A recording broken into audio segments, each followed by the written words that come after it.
Hi everyone, this is Neil Carlson at the Dakota Access Pipeline protest camp. The saga has now dragged on for nearly 6 months and nearly 700 people have been arrested. But still, it doesn't look like any end is in sight. It appears the government will soon approve finishing construction of the Dakota Access Pipeline. Meanwhile, this is the protesters' main camp. We'll start here and then go to law enforcement side of the story. At one point, there were around 10,000 protesters in this area. Today, it's estimated around 400 remain. How long do you guys plan on staying here? Any plans of leaving? Okay, your question was, how long you guys plan on staying here? That's a good one. So, you guys, we're all water protectors. The water protectors vary in contingency, meaning there's the Standing Rock Sioux tribe. There's the Great Sioux Nation that is the 7 council fires.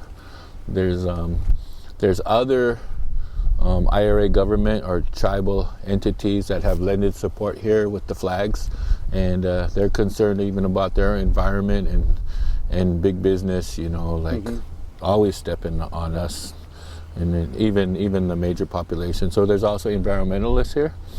There's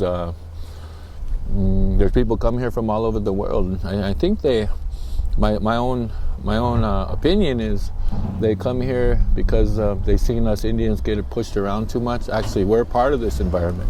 And while Upham says protesters may soon move out of this area because of spring flooding, there are already at least 2 more protester camps nearby. So the world is coming here. And what's your next question?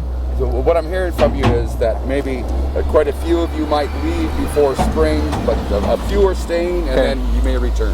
What you're asking is if we're leaving. There's a camp across the river.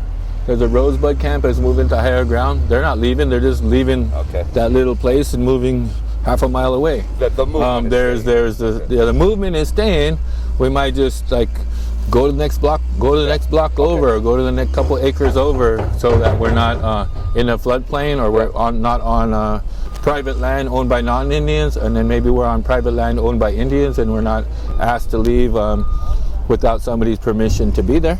And while there are no plans for everyone to pack up and go home, Upham says it's law enforcement, not protesters, who are responsible for any acts of violence in their ongoing battle. If you see any violence happening there, it's on the depot workers. If you see any violence happening here, we don't have armored trucks. We're unarmed. So it's already became violent, but to what degree, you know? It's already violent. They've already misused their authority, and they're even investing in their violence. They're investing in infrastructure. I'm sure some of these county police forces didn't have armored vehicles before this was set in place. They probably asked for loans from Homeland Security and deemed us as being some kind of terrorist organizations. So violence is already happening because of